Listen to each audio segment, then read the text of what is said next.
And welcome to Irish America Magazine. My name is Tom Deignan. Today we are pleased to have Patrick Raden Keefe as our guest. He is a journalist, staff writer at the New Yorker Magazine.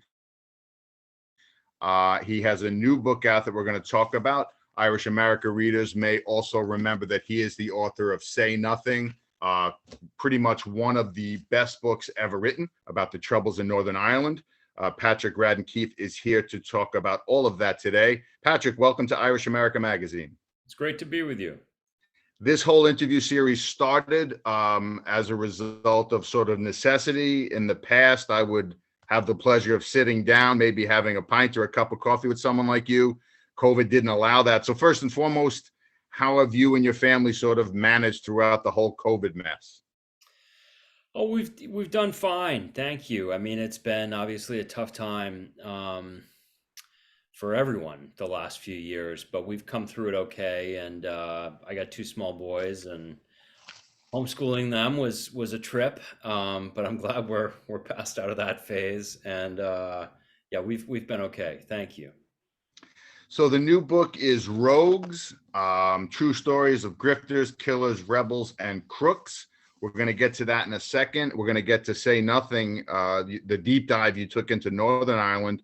But first and foremost, take us back a little bit of a ways. Patrick Raden Keefe, very Hibernian name, certainly jumps off the page that way. Can you tell us a little bit about sort of where in the country you came from, and was it a particularly Irish upbringing at all? Yeah, I grew up in Boston, in Dorchester, in Boston, in an area that was pretty Irish American, in a big Irish American family on my father's side. My mother is from Australia, but my father is from a big Irish American family in the Boston area. You got to go back to his grandparents, so it goes back a ways. But Donegal is where in Ireland my family's from, and so yeah, I was very happy upbringing in Dorchester, surrounded by a lot of uncles and aunts and cousins who all live not too far from where I grew up. You have in your preface something that really struck me. You talk about sort of your initial attraction to the writing life, the idea of a writer, and this whole idea of just you say this was the late 80s. I was a junior in high school, and it was this whole idea of just seeing stacks and stacks of print magazines, something we're not quite used to seeing anymore. I always remember, there comes a point where you hate to tip your age, but oh well, it is what it is. I remember going into delis or bagel stores. I grew up in the New York area, and you couldn't even move on Sunday mornings, just the stacks and stacks of Sunday papers and stuff like that. Aside from that, can you tell us a little bit about how you sort of drifted into or fought your way into the writing life? Yeah, I mean, I grew up very much in a kind of a culture of print. My parents read the Boston Globe every morning. We got magazines, a lot of books in the house.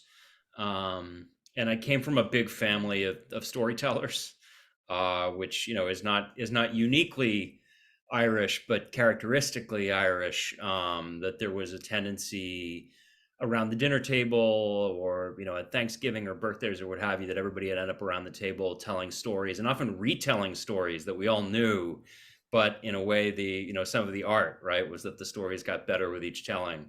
And so that was kind of the culture that I grew up in. I knew from a pretty early age that I wanted to write. I thought I wanted to write fiction, or rather, I knew I wanted to write fiction. I thought I was good enough to do it for a living. I was wrong about that second part. I kind of struggled with fiction, but spent my college years writing a lot of fiction, which wasn't all that great, and eventually found my way into nonfiction. It took me a while. I was in grad school. I actually went to law school, not because I wanted to be a lawyer, but because I was pitching magazines at the time, and nobody would give me a job. Nobody would, assign me a piece. And so it just wasn't clear to me that I could make a living as a writer. So it's one of those weird ones where I knew from a pretty early age what I wanted to do. What took me a long time was engineering that. So yeah, and you're not the first person to sort of try your hand at fiction writing and not have it quite work out, or at least not yet. But your consolation prize is a job at a little magazine called The New Yorker, where you're a staff writer now. The first book that I sort of took a deep dive into your work with was Snakehead, which was a really sort of fascinating exploration of immigration, Chinatown in New York City. And then you taught you got into an even bigger audience, and certainly relevant to readers for Irish America, with Say Nothing, which is a top 10 book, not just a notable book, top 10 book from what I can see from New York Times and Washington Post, wins a National Book Critics Circle Award. A lot of your writing, and especially in the new book, is on topics that are sort of culture warish, really sort of electrical current events topics. Northern Ireland conflict is of world importance, but it's also, hadn't been in the headlines for some time when you took up the project. How did you get involved? Why did you decide you wanted to spend literally years of your life on the book that became Say Nothing, a true story of murder and memory in Northern Ireland? Yeah, it was a weird one. I think a lot of the time people see my name, Patrick Keefe, and they assume that I would have had some family connection, or that the Troubles were, that was a subject that I would have connected to for some kind of cultural reason. But honestly, I came across, in the context of my day job at the New Yorker, I was looking for stories, and I read my my old man, my father. He loves the obituary page. When I was The growing up, Irish sports pages. Irish sports pages was always the first thing he flipped to in the paper. Still true. He'll read it before he reads the sports section, before he reads the front section, and so I sometimes look for ideas on the obituary page. And in 2013, this woman, Dolores Price, died. She'd been the first woman to be a real frontline soldier in the Provisional IRA. And I was just really fascinated. I'd never heard of her. She lived a fascinating life. And so that was kind of what pulled me in. And initially I wrote an article for the New Yorker, which was a big piece about the disappeared in Northern Ireland, and about Jerry Adams, and about some of the people who were involved on the Republican side who were unhappy with aspects of the peace process. And I felt like I just scratched the surface. That was like a 15,000 word piece, but I felt like I'd really I was sort of beginning to glimpse some interesting things that were going on beneath that. And you're absolutely right. I set out to write a book. I ended up spending 4 years on the project. I went back and forth. I made 7 trips to Northern Ireland. But during that time, when people asked me what I was working on, I would kind of give them the elevator pitch. And it was like I could see their eyes glazing over. I'd say, oh, it's about the Troubles in Northern Ireland and this murder in 1972 and this woman. And it was just not something that seemed to connect for a lot of people here. And so when the book came out and found a big audience, frankly, a much bigger audience than I ever expected, that was, it was very encouraging. But it was a big surprise for me as well, because I felt as though I was writing on a subject that was not a subject of like broad popular fascination in this country. And for people who may not know, it sort of takes as its starting point Jean McConville, who was this mother of a very large family. Without spoiling too much of the story, was killed, and in unearthing that story, it kind of you shed this light on 4 decades, possibly centuries of deeper conflicts. Yeah, I mean, that was, when I, as somebody who is a journalist who writes for magazines, I think of myself as writing in a kind of a popular idiom, right? Like, I don't take the reader's attention for granted. I don't want my books to feel like homework. I want you to keep turning the pages. I want the books to have the satisfactions, the articles too, that you would get reading a thriller or a beach read. And so I did not set out to write a kind of an all-encompassing history of the Troubles. There are plenty of those, some of them very good. What I wanted to do was pick a specific narrative and really find my way into it, and kind of keep the focus pretty close on a handful of characters. And then through that story, you can learn quite a bit about the history of the conflict. And for me, that was also important because growing up as an Irish American guy in Boston, the Troubles was one of those subjects I felt like I should know more about, and I often would pick up some of these big doorstep books, histories of the Troubles, and I found them a little intimidating. Sometimes I found like I struggled to get into them. I found the way in which the story was related confusing. There are all these different armed groups with all these different acronyms. Is like it made my eyes cross. And so part of what I wanted to do was write something that had some real rigor to it in terms of the research and the facts in the book, but also something that had that was approachable even for people who had never read a book about the Troubles and didn't think that they ever would. You're probably like me. It felt when you were growing up like people were talking an awful lot about the Troubles, but in a sense saying nothing. Yeah, yeah, there was a lot of that, believe me. Final question about Say Nothing before we move on to the new book. What is the afterlife of a book like that? Some of the most interesting stuff in your new book is these little few sentences sort of after the profiles. It's sort of like the postscript, if you will. Have you been able to leave Say Nothing behind? Do you still get the occasional phone call, email, whatever? What's the afterlife of something like Say Nothing, which was a giant hit in publishing and all that? How is it still part of your life? Oh, it's very much still a part of my life. I mean, in part because a lot of people read the book and are still reading it, and it's found audiences in the weirdest places. I mean, it's been translated, and so in places like in Spain, it was a big bestseller in Spain. They translated it into Catalan and in Catalonia in Spain, where they have their own issues about separatist movements and identity and what have you. A lot of people they sort of read that book through the prism of their own conflicts and history in Colombia, in South America, where they're dealing with the aftermath of a peace process and kind of reintegrating armed groups and what have you. I've been down to Colombia to talk about the book. So that's been fascinating. I just went back actually for the first time since it came out, went back to Ireland and Northern Ireland to talk about the book. I did a big event at the Belfast Book Festival and a handful of events in the Republic, and then also went to the Seamus Heaney home place in Balahi.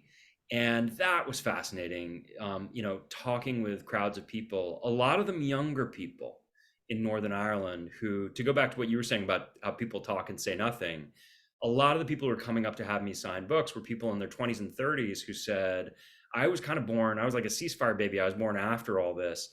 And my parents never wanted to talk about it. That it was this thing, there were these like ghosts in the house. And so for them, it's this kind of, on the one hand, it seems strange that an outsider could tell them anything about their own history. On the other hand, it was really encouraging for me that the book is a resource for younger people who don't necessarily have firsthand lived experience of that history. In case you're just joining us, my name is Tom Deignan. We're here for Irish American Magazine talking to Patrick Raden Keefe. He is a staff writer at the New Yorker Magazine. We're now going to talk about his new book, Rogues, which again, Patrick, I don't need to tell you, I mean, you've done amazing work for the New Yorker. This is a collection of, I believe, 12, I guess we can call them profiles of people and issues. Again, not as amazing as the work can be, not something you would normally expect to see on the bestseller list, yet there it was. I see it's not only wowing the critics, but selling a lot of books also.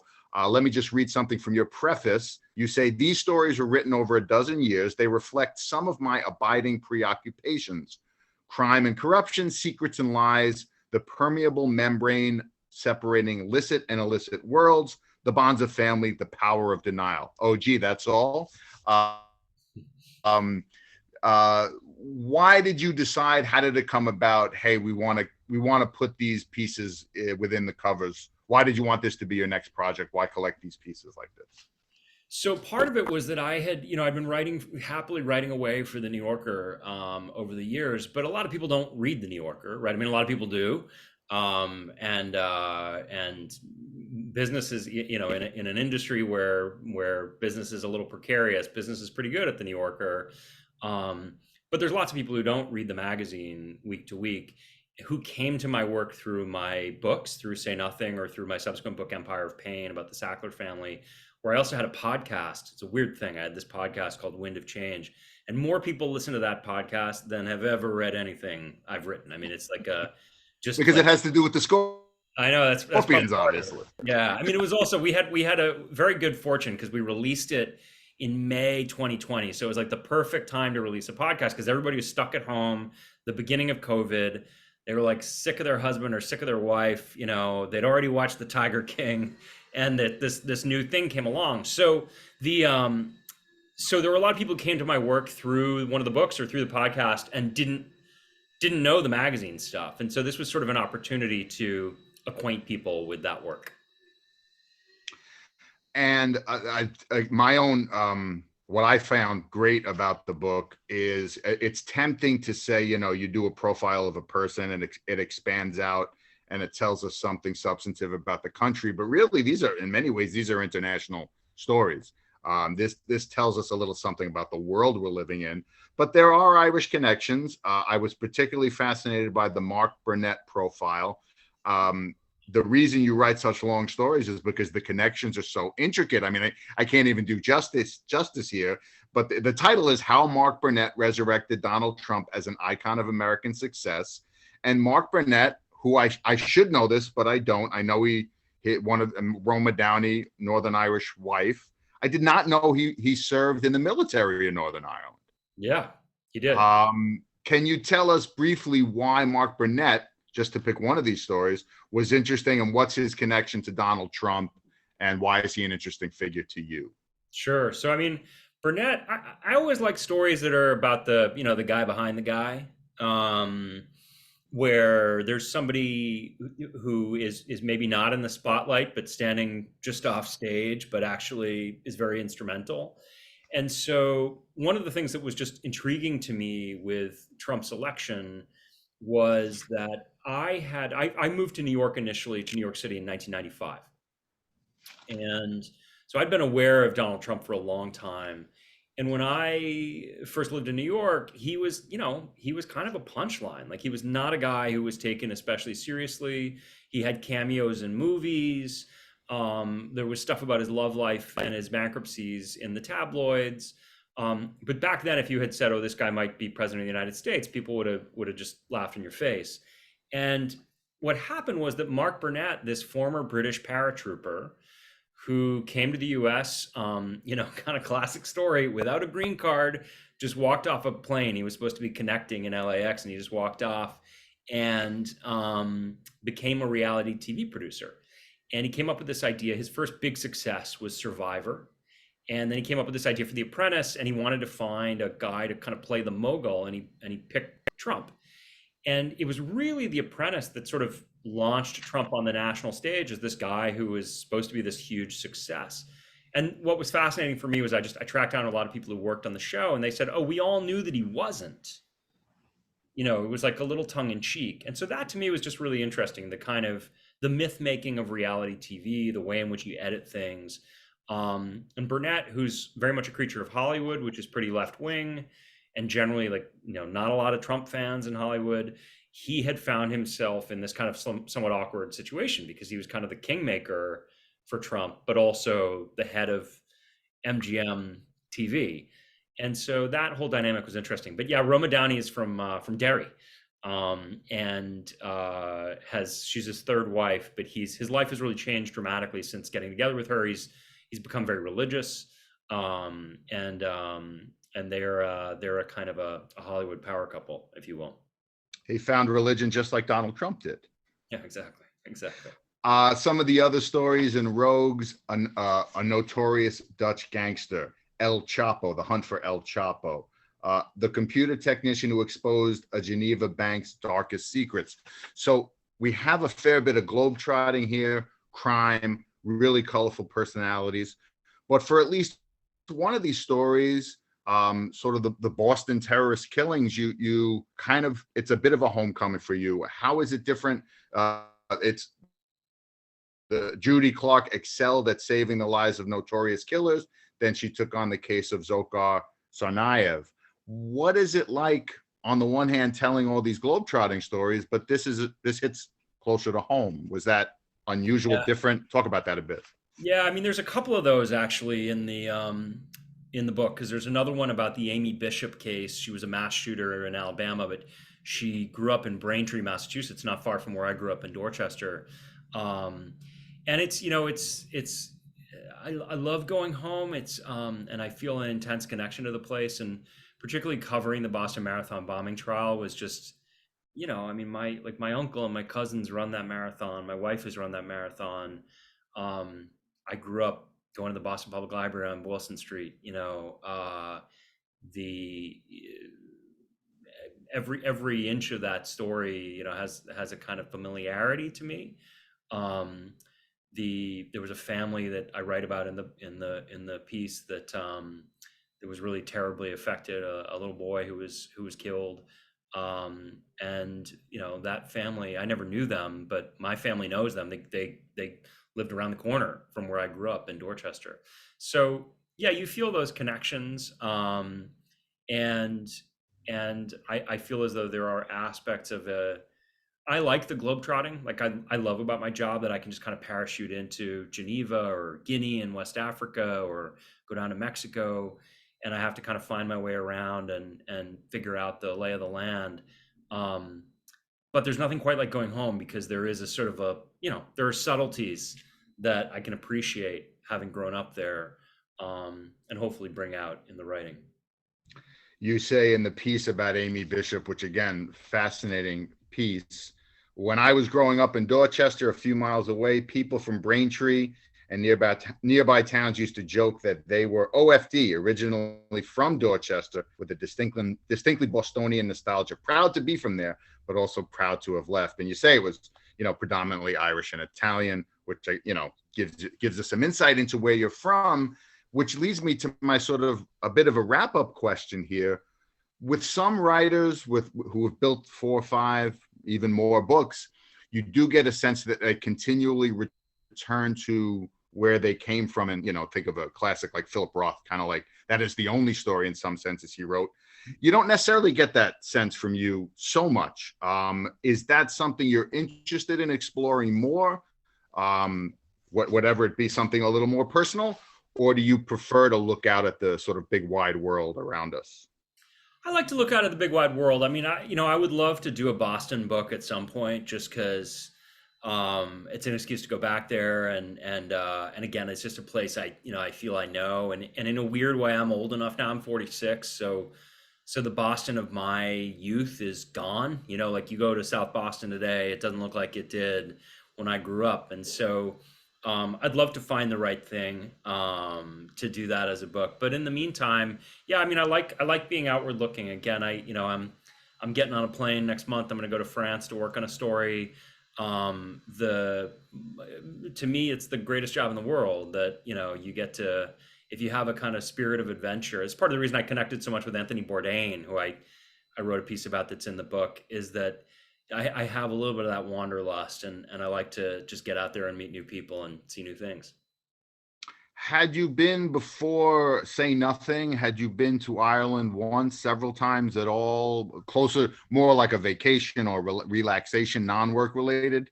Yeah, never for work. I had been a bunch of times. In my youth, I had gone with my family on holiday. I'd gone with my dad to go to Clonmany, which is the little village in Donegal that his family is from, and we went to the graveyard and knocked on a few doors. And I'd gone when I was in grad school. I had a friend who was at Queen's in Belfast. I'd gone over. Yeah, I mean, I traveled quite a bit around Ireland, but it was always as a civilian, just kind of knocking around. And it wasn't until Say Nothing that I went with my notebook, and I was there to work. But what's interesting is, having had that experience, now I go back and I have lifelong friends that I made in that time. I've been back a couple of times since, and it really, I mean, I love Dublin, I love Donegal, I love the Republic, but Belfast is a place that just got under my skin, and I think I'll be going back there the rest of my life. A quick question. Belfast is in the news. Northern Ireland is in the news. It's still sort of this lingering issue, not necessarily related to the Troubles, closer to Brexit, closer to this whole idea of sort of neo-nationalism that's in the news. Do you have any sort of thoughts about where that's all leading up to? Also in that equation is a united Ireland. I mean, this is something we may see, who knows, 10 years next week at this point. We don't know. Do you have any thoughts along those lines? Yeah, I mean, I do. I would set it up by telling you that anybody who makes predictions for you about Brexit, they probably also have a bridge in Brooklyn to sell you. So take anything I say with a grain of salt. But at the end of Say Nothing, as Brexit was becoming a reality, at the end of that book, I said, I think there's a decent chance that in the long term, one of the big consequences of Brexit is a united Ireland, and I still believe that's true. I think we're probably going to see it, certainly in my lifetime.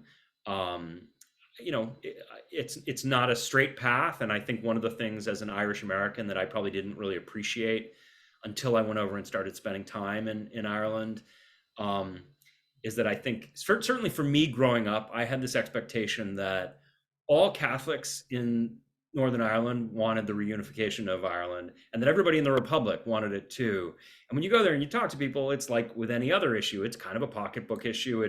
People are thinking, what's this going to do for me? What's it going to do for jobs and benefits and taxes and so forth? So I don't know that it's going to happen right away, but and I think probably Scotland will go first,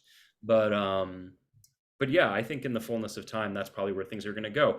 Listen, the brilliance of the Good Friday Agreement and the EU is that when the Troubles ended, you had this situation in which in Northern Ireland, you could kind of have it all. You could be part of Ireland, you could be part of the UK, you could be part of Europe, you could have both passports. It was the best of both worlds. And Brexit, any way you slice it, Brexit basically says, no, you got to choose. And I think that the chances are that ultimately people will choose in a peaceful democratic way that they want to be part of Ireland and part of Europe, rather than part of an increasingly shrinking and isolated Britain. Final question for Patrick Raden Keefe. What is next? Do you have is there a project very soon about to be finished? Are you in the middle of something? What's next for Patrick Raden Keefe? So I had a big piece come out in the New Yorker about a month ago about a crazy story about the CIA, a hacker from the CIA who leaked a bunch of materials to WikiLeaks and went on trial for it. And I'm in the early stages of a couple of big stories, one about the art market and another one about a Hollywood screenwriter. And I'm on the lookout for the next book idea. So keep him busy. All right. And we have been talking to Patrick Raden Keefe. The new book is Rogues: True Stories of Grifters, Killers, Rebels, and Crooks. Patrick, good luck. Thank you so much for joining us here at Irish American Magazine. Great to be with you. Thank you.